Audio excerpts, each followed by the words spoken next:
هل صحيح يا دكتور في أكلات تسبب الغباء والتناحة؟ مهم جدا الموضوع ده، بس نخاف على نفسنا ونخاف على اولادنا.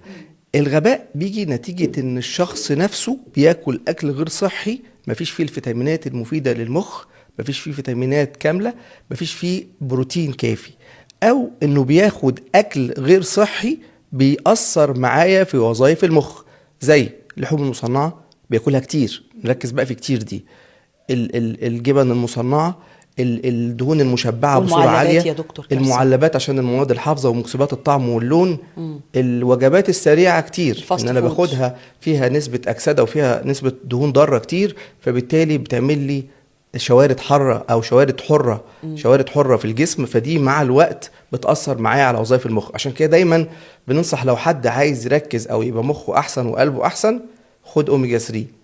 خد اوميجا 3، خدها كل يوم واحده، هتساعد معايا في تنظيف الجسم من الشوارد الحاره، مضادات الاكسده كويسه قوي، بتحسن وظائف المخ. خد فيتامين بي، فبالتالي الحاجات دي بتنظف لي جسمي من الاثار اللي داخله عن طريق الاكل ده.